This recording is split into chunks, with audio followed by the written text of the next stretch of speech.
how to use a hypergeometric calculator. So, what you're going to do is go to your web browser,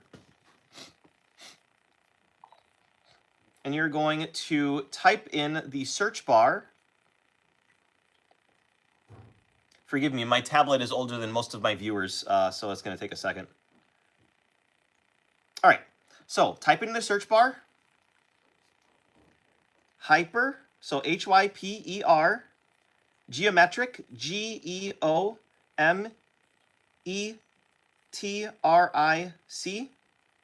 space, calculator, Calculator.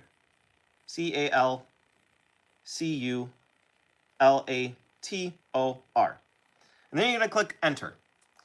It's going to show you the search results. And the first result on Google is going to be what you're going for. Hypergeometric calculator. So you're going to go ahead and click on that. Now, this site is just a free page where you can actually put in your population size, your number of successes in the population, the sample size, and the number of successes in the sample. And this will actually calculate the probability of you drawing a certain number of cards. So, now this is just going to be for an example, since I know I have 38 cards in my main deck now, which is illegal, guys. Do not play with 38 cards. Or you could like throw 2 upstart goblins in here or whatever. But let's hypothetically say that we've got a 38 card deck. And how many names do we have? So let's count our names. Drytron Fafnir can get you your Nova, which counts as a name. So 1. The 2 Novas, 3. 3 Cyber Emergencies, 4, 5, 6. Foolish Burial, 7.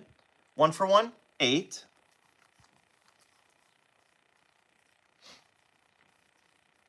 New 2, 9. 10 for Delta, 11 for Gamma, and then we have 3 Zeta and 3 Alpha. So that's 17 names in 38 cards. So the first thing that you're going to do in your hypergeometric calculator is type in the population size.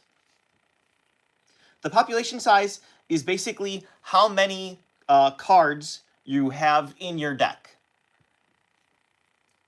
So the population size for us is going to be 38 right now. So if you're playing 40 cards or 45 cards or even 60 cards, that's the number that you're going to put into the first section of your hypergeometric calculator. See if you can see that. That's where you put it. Now, the next question is the number of successes in population. So this is asking you how many of the cards that you want to see are in those 38 cards. We just counted out 17 Drytron names. So we're going to go to that section, and we're going to type 17.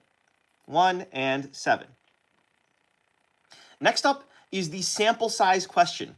So how many cards are you drawing in your hand to start off? You're drawing 5. So this number is most likely going to be 5, unless you have some other weird calculation that you want to account for. Like going second, you would type in 6. So for this, the sample size that we're taking from that 38 is 5 cards.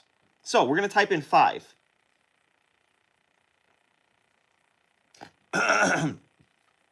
Now, the final question that it asks you is the number of successes in the sample.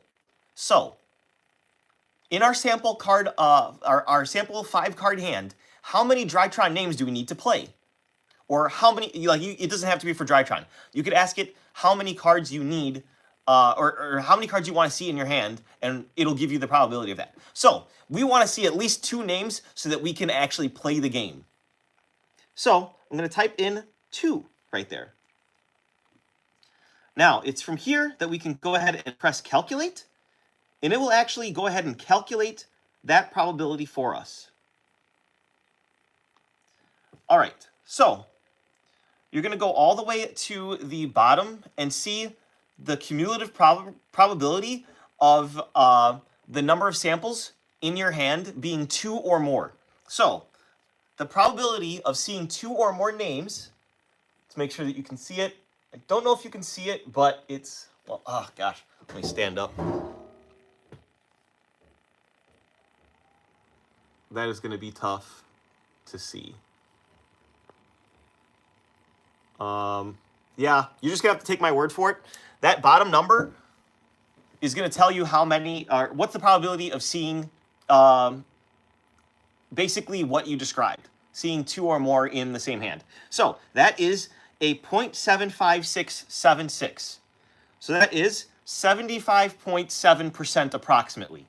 So a little bit over 3 out of 4 times with this exact deck are you going to open 2 names to be able to play your Drytron strategy.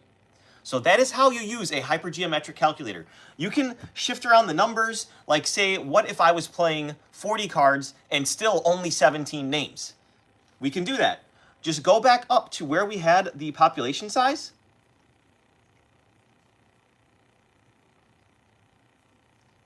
Forgive me, like I said, my tablet is very slow. So we click in the population size, and then we just change that to 40, and then we click calculate again.